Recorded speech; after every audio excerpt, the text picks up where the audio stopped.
Good morning, all my blessed brothers and sisters. We are back with more of the untold story of the New Testament. We are approximately AD 46, it looks like, at this point, and this is going to be the series number 10. And we are still not even halfway through the book. At this point, there is a shift in the ministry priority. Saul takes the lead ahead of Barnabas. He also begins using his Greco-Roman name, Paul. So this is about the time that Saul starts being referred to as Paul, instead of his Jewish name, Saul. Now here's some background history to sharpen the focus. In the first century, passenger ships do not exist. A traveler must find a merchant sailing ship or cargo ship with space. The bigger the ship, the safer the travel. The biggest ships are grain ships. No matter what time of year, pagan sailors wait for an omen from the gods before they set out to sea. A sacrifice is typically made beforehand, and the entrails of the animal are read to determine if sailing is favorable. The Alexandrian ship that Paul will later take to get to Rome will have the figureheads of twin gods, Castor and Pollux, attached to it.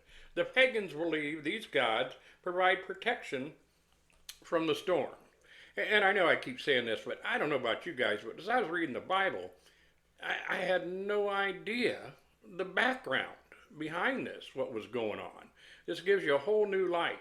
So here are these guys that we knew were apostles. They're going and spreading the good news. But did you know they had to travel on grain ships? Did you know you had to travel with pagans that, looked at the entrails of animals, decide whether it was safe to sail? Did you know that the ships they were sailing on had idols of two different gods on the front of it? I didn't know any of that stuff. After the sea travel to Perga, the men must cross over the massive Taurus mountains to get to Pisidia, a journey of between 125 and 156 miles. The ordinary rate of travel by foot in the first century is 18 to 20 miles a day, shrinking to 12 to 15 a day in the mountains. So that's at least a 10 to 20 day journey, it sounds like. Paul and Barnabas undoubtedly have to stop at local inns on their journey. Inns are noted for their filthy sleeping quarters, adulterated wine, extortionate innkeepers, gamblers, thieves, and prostitutes. Oh my! Not to mention their bug-infested beds. And again, you had no idea that as these guys are traveling, these are the conditions and areas surrounding them that they're traveling in. Their destination is Antioch of Pisidia, also called the New Rome. A typical Roman colony, its architecture and governmental structure resembles Rome. The Temple of Augustus sits on the east end of the town square. The city also contains a bathhouse and a theater. The city is relatively prosperous and home to many senators and high-ranking Romans. Now we're back to the story. That's some history background. The recent shipwreck, coupled with the threat of bandits who haunt the hazardous Taurus Mountains, greatly discourages Mark from continuing the journey. In addition, Mark never anticipated the more extended trip in the high parts of Galatia where Paul and Barnabas are headed. Years later, Paul will think back on this journey and pen these words from 2 Corinthians 11:26. I have been in travels often, perils of rivers, perils of robbers.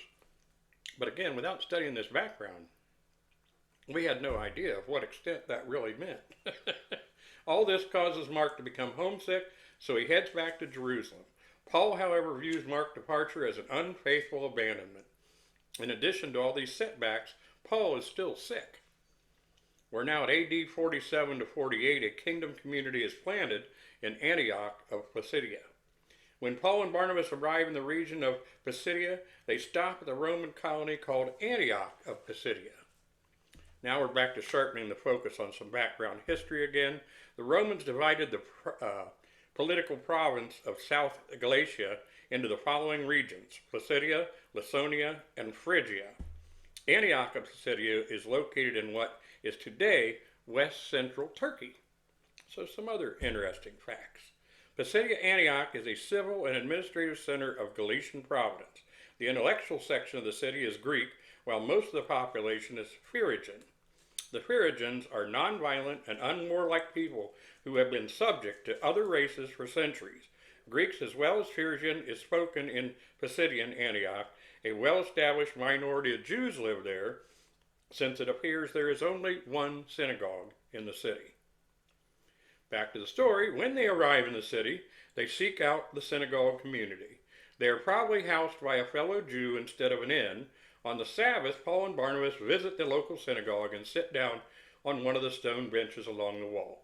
The synagogue audience is made up of Jews, proselytes, and God-fearers. After the law and the prophets are read, which is customary in the synagogue service, there is a time for guests to give a word of exhortation. Spotting that one of his visitors is a Pharisee, the synagogue ruler asks Paul if he would like to address the congregation. The apostle stands up and introduces himself as a student of the great teacher Gamaliel, which this remark Paul gains the audience's full attention. He announces that the long-awaited Messiah, the new David, has arrived. His name is Jesus, and the Jerusalem leaders had him executed, but God raised him from the dead. Paul ends his stirring message by quoting a warning from the prophet Habakkuk. Paul's shocking announcement that the promised Messiah has come holds everyone spellbound. His message also contains similarities with the message Stephen delivered the day he was stoned. Paul likely heard Stephen's message firsthand and remembered it. So perhaps this is his way of honoring him. When the apostle finishes, the audience is electrified, and they beg Paul to continue preaching on the next Sabbath. News about Paul's earth-shaking message spreads throughout the city. When the next Sabbath arrives, a large percentage of the city pours into the synagogue to hear Paul preach. The favorable response and large crowd incite the Jewish leaders to jealousy, go figure. In their envy, they begin to contradict Paul while he speaks. They even revile and slander him. They also attempt to discount his message by pointing out that he is sick. In the mind of the ancient Jews, illness is a visible sign that God's hand is against a person. Paul and Barnabas leave the synagogue and begin preaching the gospel to the Gentiles. The Gentiles receive Paul as a messenger of God despite his sickness. Many of them believe in his message and put their faith in Jesus. The high-voltage gospel of the two apostles proclaimed quickly spreads throughout the region. In a few months' time, the local Jewish leaders go to the Gentile civic authorities and stir up God-fearing women of the high standing and the leading men against the two apostate workers. As a result, Paul and Barnabas are legally banished from the district, and as part of the formal banishing process, they are beaten with birch rods. This is where you hear 2 Corinthians 11:25, 3 times I was beaten with rods. This kingdom community is mostly Gentile. It is an alternative family made up of spiritual brothers, sisters, fathers, mothers, and children, both Gentile and Jew. The new converts are filled with joy and with the Holy Spirit. A kingdom community is established in Iconium. As the blood dries on their backs from being beaten with rods, Paul and Barnabas journey 93 miles southeast to the frontier town of Iconium. And again, it's just, you don't have any idea. Beaten with rods, bloody backs, and they're traveling 100 miles to the next city to spread it again. I knew they were spreading the gospel, but I didn't know what they were going through or have a complete understanding of it. Maybe you guys got more out of it than I did when I was just reading the Bible. As is their custom, Paul and Barnabas visit the synagogue and preach Christ boldly, with utter dependence on the Holy Spirit. Their message is so effective that many believe by the signs and wonders. The apostolistic workers spend considerable time in the city raising up a new kingdom community. Unfortunately, the unbelieving Jewish leaders in Iconium replay the reaction of those in Pisidian Antioch. Jealous and agitated, they begin poisoning the minds of the people and dissuade them from heeding the two apostles. Jewish leaders, Gentiles, and city rulers hatch a plot to stone the two men. But they get wind of the news and they depart.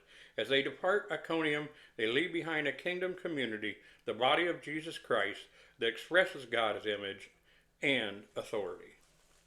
Wow, I'm telling you what. Again, I'm going to end it there for today, but I got a whole new understanding of what it meant to be an apostle, what it meant to go spread the good news. I knew they were met with resistance from segment of the Jews. I didn't realize the conditions they had to travel under, how long it took them to get from place to place, how many times they were actually up against actual beatings, exfoliations, and how much they just kept going and kept going and kept going. Amazing. My hat is off. Hope everybody has a blessed day, week, month, and life. And we'll see you soon again with episode number 11. This wraps 10.